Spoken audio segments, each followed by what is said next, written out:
piring. Setelah makan cuci piring. Nah, ibu mentaati peraturan apa? Cuci piring. Setelah makan dicuci sendiri ya. Nah, tebak lagi.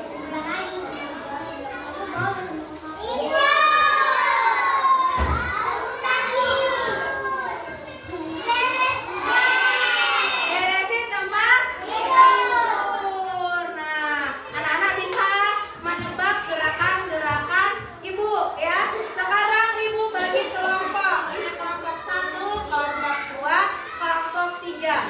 Kita akan bermain peran tentang aturan yang ada di rumah. Oke? Kita bagi satu kelompok satu, baca. Bareng-bareng. Di sini ada judulnya mematuhi aturan di rumah. Ada Ani, anak perempuan rajin. Ayo tentukan siapa yang akan menjadi Ani. Ade, Budi, anak laki-laki. Oke, Citra, siapa? Citra, Doni, Firman. Ayo, di sini ini ada Ani. Berarti Ani baca ini. Ini tuh baca ini. Nah, coba ditulis di buku. Berarti Ani baca yang mana? Siapa yang menjadi Ani? Nah, Budi, siapa yang menjadi Budi? Fatur. Siapa yang menjadi Citra? Berarti Malik menjadi Doni. Nah, Ani membaca ini. Nanti Citra membaca ini. Budi membaca ini. Doni. Nah, ya nanti yang menjadi Ani ini. Teman-teman, kita harus membantu ibu membersihkan rumah. Itu adalah di rumah kita agar rumah tetap rapi. Nah, kemudian yang menjadi Citra menjawab, betul Ani, ibu sering bilang kalau selesai bermain, mainnya harus dibereskan. Kemudian Budi menjawab, nanti saja, main dulu sebentar. Lagi pula, ibu kan bisa merapikan sendiri. Nah, terus Doni menjawab, iya, aku juga masih main. Nah, kemudian lanjut lagi, Ani menegur, Budi, Doni, ingat kata ibu, kalau tidak, diajarin apa? Udah cukup.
Oh.